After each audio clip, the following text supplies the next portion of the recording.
Ang tanong, ano ang magiging itsura ng gitnang silangan matapos ang digmaan ng US, Israel at Islamikong Republika ng Iran? Noong Mayo, iginiit ni Pangulong Trump na kailangang inormalize ng mga bansang gaya ng Saudi Arabia, Qatar at Pakistan ang ugnayan nila sa Israel bilang bahagi ng muling pag-aayos ng mga alyansa sa reyon. Sapat na ba ang diplomatikong kasunduan para baguhin ang gitnang silangan? O kailangan ng mas malalim na koneksyon para sa pangmatagalang kapayapaan? Sa pagitan ng mga karaniwang tao, sa pagitan ng mga komunidad, sa pagitan ng mga pinuno ng pananampalataya. Kamakailan, pinangunahan ni Rabbi Dr. Yaakov Nagin, presidente ng Jerusalem Interfaith Center, ang pinakamalaking interfaith na delegasyon mula sa Israel sa United Arab Emirates. Dito nagtagpo ang mga pinuno ng Hudyo at Muslim para talakayin ang mapayapang pakikipamuhay, edukasyon at hinaharap ng kooperasyon sa rehiyon. At nandito siya ngayon kasama natin sa studio. Rabbi, kakabalik mo lang mula sa UAE kaya sigurado ako napaka-exciting na mga araw na ginugol mo doon. Mas nagiging optimistiko ka ba or pesimistiko sa ugnayan ng mga Hudyo at Muslim sa gitnang silangan matapos ang pagbisitang ito?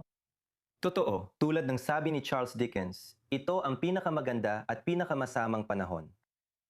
May dalawang direksyon. Ang pinakamasama ay paggamit ng relihiyon bilang sandata. Pero galing sa Emirates, mas nagiging optimistiko tayo dahil sa isa pang direksyon na iyon. Ang kahanga-hanga sa Abraham Accords ay hindi lang dahil ito ay nilagdaan, kundi dahil sa tibay nito na tunay na nasubok sa apoy. Ang aktual na karanasan ng mahigit 30 leader sa Emirates ay hindi lang sa komperensya, kundi pati sa pakikipag-usap sa mga driver ng taxi at sa paglalakad sa paligid na ramdam ang kakaibang realidad. Ang pangunahing mensahe na sana ay mapansin natin na naririnig mula sa mga Emirati, mataas man o karaniwan, ay tungkol sa relasyon. Totoong relasyon ito. Hindi lang ito tungkol sa mga interes. Hindi lang ito tungkol sa ekonomiya, seguridad. Mas malalim pa ito, mas mahalaga.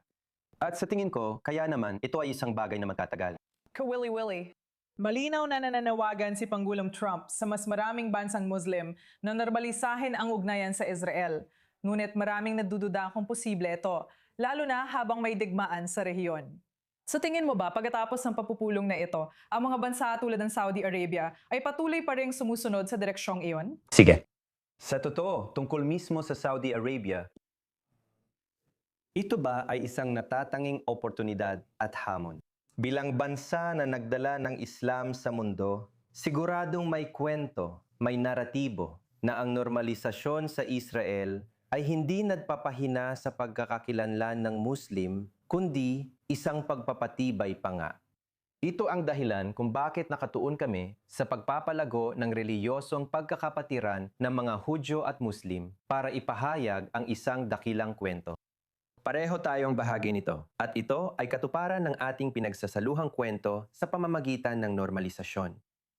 Kawili-wili. Kaya sa paglipas ng mga taon, ilang beses ko nang nakilala, marahil ang nangungunang leader ng Islam sa Saudi Arabia, si Muhammad Al-Isa. Kamakailan lang, nasa Washington ako. Nagsagawa'y kongreso ng event bilang parangal sa kanya dahil sa pagiging positibong puwersa sa kooperasyon ng iba't ibang pananampalataya. At kapag tamang panahon na, sa tingin ko makikita natin ang pag-usad sa direksyong iyon. Sa tingin ko, maraming nagtatanong ngayon, lalo na matapos ang Oktubre 7, kung ang normalisasyon ba ay pinangungunahan ng gobyerno o suportado rin ng karaniwang tao. Dahil alam natin ang interes sa ekonomiya at seguridad na nakikita natin ngayon, lalo na sa digmaan ng Estados Unidos, Israel at Republikang Islamiko ng Iran na may malinaw na linya sa pagitan ng Israel at mga estado sa Gulpo. Pero marami pa rin pagdududa, masasabi mo, sa mga karaniwang tao. Tama, sa tingin ko mahalagang punto yan. Bawat isa sa atin ay may dalawang mata. Ang isang mata ay ang ating mga interes. At sa itaas, ang pinakaimportante sa kanila ay ang mga interes. Ang isa pang mata ay ukol sa pagkakakilanlan. At iyon ay may kinalaman sa pangkalahatang publiko. Kung ang pangkalahatang publiko ay naniniwala na magkasalungat ang ating mga pagkakakilanlan, hindi tayo patungo sa normalisasyon.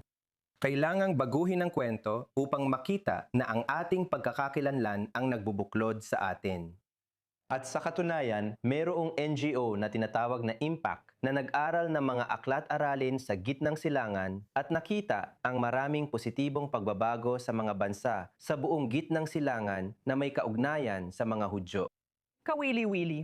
Alam mo, madalas nating makita ang mga taong sinisisi ang relihiyon sa paglala ng alitan dito. Kaya malinaw na, alam mo, ang ideya ng interfaith dialogue ay isa ring bagay na may sasabi mo, kino-question at minsan ay pinagdududahan pa nga. Sabi mo, posibleng makatulong ang relihiyon sa solusyon. Bakit mo nasabi yan? Eksakto, dahil tama ang mga taong yon. Dahil bahagi nga ng problema ang relihiyon, hindi ito maaring balewalain. Hindi mo ito pwedeng balewalain. Ito ay maaring magdulot ng alitan o pagkakaisa. Hindi ito neutral. Sa tingin nila, ito ang di napansin noong dekada 90. Iniisip na sapat na ang benepisyong pang-ekonomiya, hindi iyon sapat. Tungkol ito sa kwento, tungkol ito sa pagkakakilanlan, mahalaga sa mga tao sa gitnang silangan. Hindi natin pwedeng baliwalain. Oo, bahagi ito ng problema. Kaya hindi natin ito maaaring baliwalain. Ibig kong sabihin, kailangan natin ng pagbabago ng pananaw, pagbabago ng naratibo, at gawin natin yon. Isa itong pangmatagalang proseso, pero kailangan natin gawin ang unang hakbang. Isa sa mga tema ng kumperensya ay edukasyon.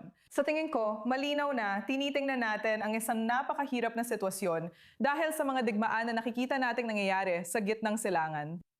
Parang mas mahirap na yon turuan ng mapayapang pakikipamuhay ang mga batang lumaki sa digmaan. Paano mo ito gagawin?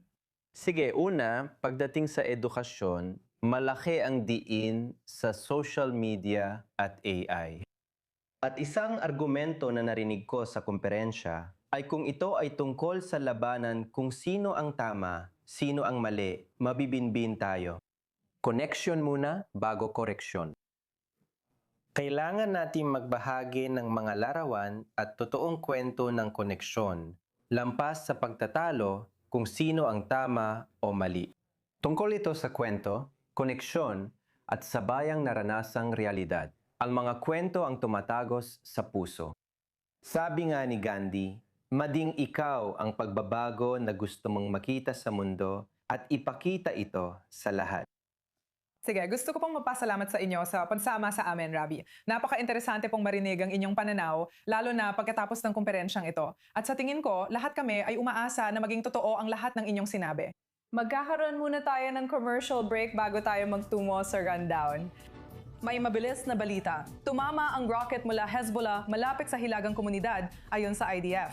Tatalakayin ito sa rundown kaya manatili sa I-24 News English. Ako si Natasha Kirachuk. Salamat, Rabbi, sa pagsama.